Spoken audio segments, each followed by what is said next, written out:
Il-persuni arrestati nhar il-ġimgħa li għadda wara r-rejd fil-Bla tal-Bajda għadhom ma tresqux il-qorti hekk kif l-investigazzjonijiet tal-pulizija jkomplu. Kien għal-ħabta tas-7:09 tal-ġimgħa filgħaxija li b'grupp kbir ta' uffiċjali tal-pulizija mill-iskwadra ta' kontra droga u tal-iskwadra speċjali magħrufa bħala SIU żgassaw ir-residenza u daħlu fuq l-4 persuni li kienu fuq ġewwa. L-ewwel indikazzjonijiet juru li wieħed minn dawk arrestati kien il-persuna responsabbli mit-tqassim ta' droga waqt li żewġ irġiel u mara oħra kienu fil-post biex jakkwistaw id-droga.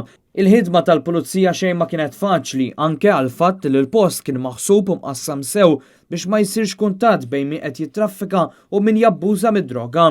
Fil-fatt il-pulizija sabu l-residenza mikrija mingħand persuna li qed tiskonta sentenza ta' priġunerija kienet inbidlet fi kważi fortifikazzjoni.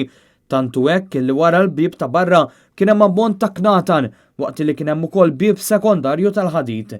Dan apparti kameras tas-sigurtà mal-post kollu kif ukoll biċċiet tal-ħadid u twieqi u bibien tal-ħadid jimbarraw l-entraturi. Tant li l-pulizija kellhom iqattaw permezz ta' grinder biex jiksbu aċċess minn kamra l-oħra.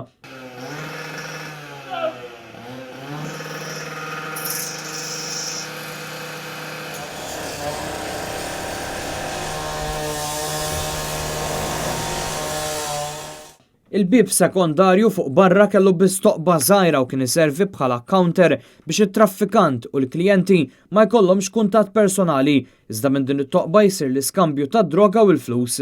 Dan kollu wassal biex il-pulizija jiksbu aċċess minn diversi bnadi, inkluż minn negozju li jinsab bib ma' bib mar-residenza.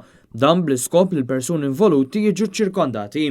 Għalkemm maħsuda u minkejja li spiċċaw fgati minn ammont ta' duħħan kawża ta' bombi tal-gass li ġew sparati mill-pulizija, dawk arrestati erdu parti mill-evidenza billi xeħtu droga fl-aċtu.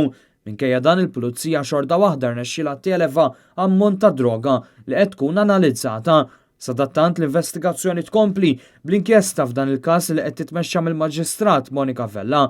Sissat mhux magħruf meta u min minn dawk arrestati se jitresqu l-qorti.